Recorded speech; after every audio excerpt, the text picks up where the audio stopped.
Praise the Lord. ஆதியாகமம் 5ஆம் அதிகாரம்.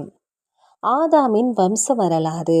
தேவன் மனுஷனை சிருஷ்டித்த நாளிலே அவனை தேவ சாயலாக உண்டாக்கினார். அவர்களை ஆணும் பெண்ணுமாக சிருஷ்டித்து அவர்களை ஆசீர்வதித்து அவர்களை சிருஷ்டித்த நாளிலே அவர்களுக்கு மனுஷர் என்று பெயரிட்டார். ஆதாம் 130 வயதான போது தன் சாயலாக தன் ரூபத்தின்படியே ஒரு குமாரனை பெற்று அவனுக்கு சேத் என்று பெயரிட்டான். ஆதாம் சேத்தை பெற்ற பின் 800 வருஷம் உயிரோடு இருந்து குமாரரையும் குமாரத்திகளையும் பெற்றான். ஆதாம் உயிரோடு இருந்த நாளெல்லாம் 930 வருஷம். அவன் மரித்தான்.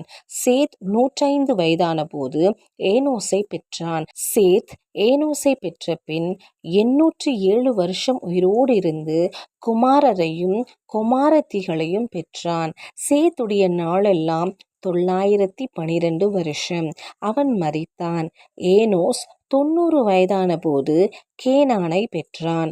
ஏனோஸ் கேனானை பெற்ற பின் 815 வருஷம் உயிரோடு இருந்து குமாரரையும் குமாரத்திகளையும் பெற்றான்.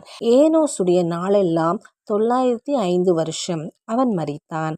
கேனான் 70 வயதான போது மகலாலேயலை பெற்றான். கேனான் மகலாலேயலை பெற்ற பின் 840 வருஷம் உயிரோடு இருந்து குமாரரையும் குமாரத்திகளையும் பெற்றான். கேனானுடைய நாளெல்லாம் 910 வருஷம். அவன் மரித்தான். மகலாலேயல் 65 வயதான போது யாரேதை பெற்றான். மகலாலேயேல் யாரேதை பெற்ற பின் 830 வருஷம் உயிரோடு இருந்து குமாரரையும் குமாரத்திகளையும் பெற்றான். மகலாலேயேலுடைய நாளெல்லாம் 895 வருஷம். அவன் மரித்தான். யாரேத் 162 வயதான போது ஏனோக்கை பெற்றான். யாரேத் ஏனோக்கை பெற்ற பின் 800 வருஷம் உயிரோடு இருந்து குமாரரையும் குமாரத்திகளையும் பெற்றான். யாரேதுடைய நாளெல்லாம் 962 வருஷம். அவன் மரித்தான். ஏனோக்கு 65 வயதான போது மெத்தூசலாவை பெற்றான். ஏனோக்கு மெத்தூசலாவை பெற்ற பின் 300 வருஷம் தேவனோடே சஞ்சரித்து கொண்டிருந்து குமாரரையும் குமாரத்திகளையும் பெற்றான். ஏனோக்குடைய நாளெல்லாம் 365 வருஷம். ஏனோக்கு தேவனோடே சஞ்சரித்து கொண்டிருக்கையில் காணப்படாமற் போனான். தேவன் அவனை எடுத்து கொண்டார். மெத்தூசலா 187 வயதான போது லாமேக்கை பெற்றான். மெத்தூசலா லாமேக்கை பெற்ற பின் 782 வருஷம் உயிரோடு இருந்து குமாரரையும் குமாரத்திகளையும் பெற்றான். மெத்தூசலாவுடைய நாளெல்லாம் 969 வருஷம். அவன் மரித்தான்.